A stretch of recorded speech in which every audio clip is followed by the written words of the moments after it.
right, Z, you watch practice. Those two freshmen, Acuff and Thomas. Did you expect them to hit the road running like they did? They've been really good since they got here, but Darius, yes, it kind of felt like he was going to Yeah, be a star from the get-go.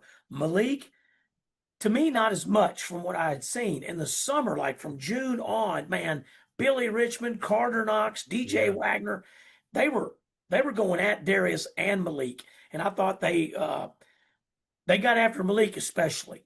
And Darius was able to kind of handle it a little more and attack and be aggressive and go score. But Malik was a little bit more up and down. June, July, and then when they left, they were gone for 3 weeks. And then they yeah. had about a week when they got back before they really got into it. So almost a month, Sully. And in August, when they were back, late August, when they were back working and practicing, Malik immediately looked better. And then fast forward to about the 1st of October, he looked like you could argue that he was the best player on the team a lot of times. And that's where you stand now in the two exhibitions. Darius and Malik both were outstanding. I can't say I'm shocked, but definitely surprised with Malik how much he has dominated thus far. He has been so good. The 23 points at Memphis, pretty big time atmosphere. Didn't rattle him any. He was ready. He thrived in it. Those guys have been outstanding. I don't see any holes in Malik's game. He's long, he can defend, he can shoot the three, he can take it to the hole. He seems to have all the tools. He really does. And 6'5", super long, but he's got an aggressiveness about him. He's got a swagger about him, which equals confidence. He is an extremely Yeah, confident player, but you got to be able to play. Doesn't matter how confident you are yeah, or how that's much right. swag you got to be able to Yeah, play. And one thing he's always been able to do is been able to shoot the basketball. And again, in the summer, it was a little bit up and down with his shooting, yeah. but he has been shooting it so well the last 3 months. Every day he's hot. Every day he gets on these streaks where he makes a bunch in a row. His confidence is through the roof. He'll probably have a couple games where he doesn't play as well. That's Yeah. basketball. But he's gonna have some fantastic games where he's gonna be the best player on the floor, and people are gonna have a hard time guarding him. That's what he did against Memphis. We're down 15 points and we're struggling. We're not really good on either end Yeah. of the floor He at is. that time. We're stuck on 14 points, and then he hits a three. 2 trips later, he hits a three. Two more trips later, he hits a three. It's like he Yeah. got the rest of them going. He's the one Yeah. that got Darius and DJ and Carter and Billy going. Loved what he did in that game, and Billy Richmond was outstanding in the game as well, which was great to see considering he was home in Memphis. I love the bench, I guess you could call them. When you got Billy Richmond, Trevin Brazil, Nick Pringle, I mean, that's a mean bench right there. It really is. And, they've been bringing Malik Ewan off the bench at times, Yeah. and he's a tremendous player. Yeah. He can really score. He tries to guard. He tries to block shots. He's going to be a great offensive player. The bench is going to be potent. It doesn't matter really what combination Yeah, that's he right. starts. He's going to have three outstanding players coming off the bench, Sully, and he's going to have Isaiah Sealy in that ninth man spot. So that gives you four guys that can really come in and have a huge impact on the game. I love with Billy coming off the bench. Versatile guy. Yeah. He can guard a point guard. He can go and guard a four-man. He can guard a three. He can guard wings. He can guard whatever you need him to do. He can handle the ball, play a little point on offense. And then the other night, he made 2 3-pointers. He made 2 threes all season. Yeah. He was working on his 3-point shot. He wouldn't have taken those shots then. He has worked on it a lot this summer. All those Yeah. guys have. That's what all college players do. I mean, UCA's got guys that worked all summer on their game. Arkansas State's got guys that Yeah. work. But Billy put in a lot of time, and his shot has never been ugly at all. Yeah. He's had a fluid shot. He's obviously a left-hander. He doesn't have a great just rhythm explode into a jump shot, but he's got a very serviceable shot, a repeatable shot, and you're going to see him make a lot more this year. How much did it help those freshmen to walk on the college campus, go to practice, and you got DJ Wagner looking in your face, Billy Richmond looking in your face? You're not going to see two more intense defensive guards all season. I think it was tremendous for Malik and for Darius to have those guys there. Throw Carter Knox in there, who Yeah. I watched him get after Malik Thomas many times in practice through the summer. And of course, Darius and DJ, even now, are still going against each other in practice most every day. DJ's having to adjust his game a little bit. Yes, he It's a is. it's different for him than it was last year when he played with Boogie, and it's a lot different than it was for him when he was playing without Boogie last season. Now he's got these two dynamic, explosive, high Yeah. energy guys that can score the basketball. So now this is going to be the third transformation of Yeah. DJ Wagner since he's been at Arkansas. I looked at that second half and it looked like mid-season. I mean, you had your five guys, your three guys coming in. No one was missing a beat. They just looked to be too good too early. Every time we had like an 8-0 run in that game and buried a three-pointer and had a lob dunk, and then we'd get a steal, get a fast break Yes. dunk, and then we'd have DJ attacking and being aggressive, Darius getting to the basket, scoring, Malik making shots from everywhere. You could just feel the entire Razorback Nation just exploding into Oh, this. wow. We're going to go 40-0 Yes, Final euphoric. Four. Yeah, Make the and plans national now. champ. That's right. And that's what we all hope. But we Yeah. have a lot of work to do before that. And it is a team that has a lot of depth. Knock on wood. Hopefully, we don't have any injuries. I think it's a team that can, depending on who it is, really from about the fourth or fifth man on back, if you suffered an injury, it would impact you some, but you could Yeah. handle it much better. If it's one of those top two or three guys, it would be a very impactful thing. Hopefully, we don't have to worry about that, but that's why you build in depth. That's why you have a backup quarterback. That's why you have a backup linebacker, and Yeah. that's what we have. Hey, Monday, you're going to test your maturity. You're going to play a Southern team. You're far more talented than, and you've coming off some two emotional preseason games that you got to bring your game Monday and take care of these guys. I like how you say that, and that is a good point. The Southern Jaguars will come in, and they're not as good as Cincinnati. They're Yeah. not as good as Memphis, and so the Razorbacks will have to be mature with that game and come out with a mindset to get after somebody and put it on them and stretch it out. And let's have a great night, have a lot of fun. Let those 10th through 15 guys play a little Yeah. bit as well, and let's have a great victory. They're a Southwestern Athletic Conference team, SWAC school. We're going to have a lot more talent. We're going to be bigger than them. We're going to be more athletic than them. We're going to have more shooters than them. But you got to beat them in that game at that time. And Yeah. so this game's not being played in February or January. I mean, it's not coulda, shoulda, woulda. It's Monday night. We're going to go out and play Southern, and you got to put it on those guys. I think they'll be pretty excited. Bud Walton ought to have a huge crowd. The exhibition with Cincinnati, Sully, was sold as a separate for charity Yeah. exhibition ticket. This will be our first ticket with the new Bud Walton full receipt model. So this is Yeah. going to be people sitting in their seats that they selected in Yeah. August and in September during the receipt process. So I think a lot of people are going to come out and they're going to want to get in their seats, see their new seats, see their new sight lines, and enjoy a great Razorback victory to start off the season. You mentioned earlier when we were off the air that you think Cal is a lot more comfortable this year, just being year two. I do believe that.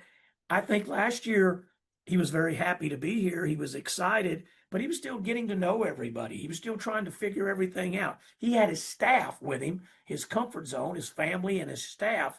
He had some players that he was comfortable with, like DJ and Adu Thero and Zavonimir Ivizic, but he also had a lot of new players, and he was in a new place.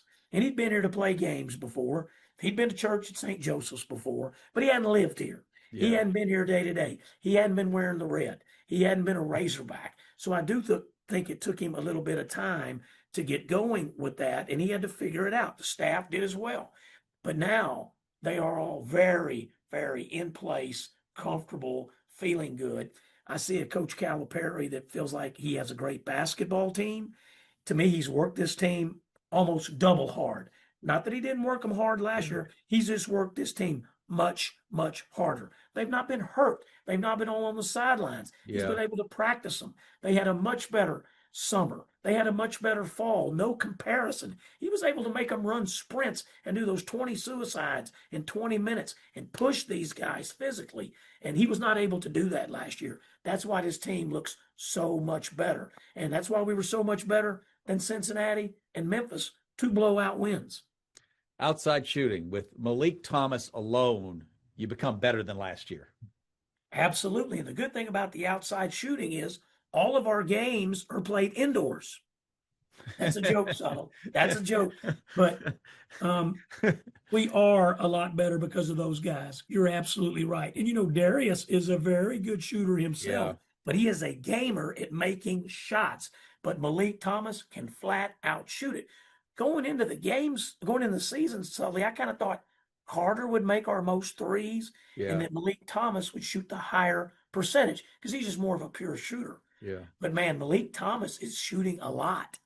So Yeah. if he continues that trend, he's going to make the most threes and he'll probably have the highest percentage. And he's going to be one of the top 2 or 3 scorers on this team. He might lead this team in scoring. Either one of those freshmen could lead this team in scoring. Carter's going to have an opportunity to do that. Don't sleep on Malik Ewan, a very talented. Yeah, he looked really guy. good against Memphis. Yes, he was Yeah. very good. He's a guy that can really be towards the top of the scoring. And we know Trevin Brazil's never shown like extreme consistency to average 15 or 16. Yeah. But Sully, I think we're going to have a lot of guys, like 6 guys, 7 guys, averaging 8 to 9 to 12 points a game. Yeah, that's That is crazy. a balanced scoring attack. I don't think the Razorbacks' leading scorer this year is going to average 16 points. There's too many good players on the team. I'm used to freshmen kind of easing into their game. I'm trying to think back on guys that came out like on fire. I think Scotty Thurman was one. I think Corliss got injured and Scotty put up it was some road game where he put up like 30 early. Yeah, you're exactly right. And that is reminiscent to Darius and Malik so far. Hadn't done it in a regular season game yet, Yeah. but they had great chances too. But he had 34 points and 29 points, Scotty Thurman, in games at Missouri, a victory. Because back then Missouri was good. Yeah. And at Arizona. Back then Arizona was really good. Yeah. Those were both Razorback wins. Yeah. And Scotty Thurman, he was 17 years old at that time. Crazy. Yeah. And he had 29 and 34 on Mizzou and Arizona. But these guys are capable of doing that. Now, that team then had to really lean heavy on Scotty scoring because Corliss was out. Yeah. These guys may not have any 34-point games. You know what I'm saying? Because there is Trevin Brazil, DJ Wagner, Carter Knox, Billy Richmond, Nick Pringle. There's so much more balance with this team.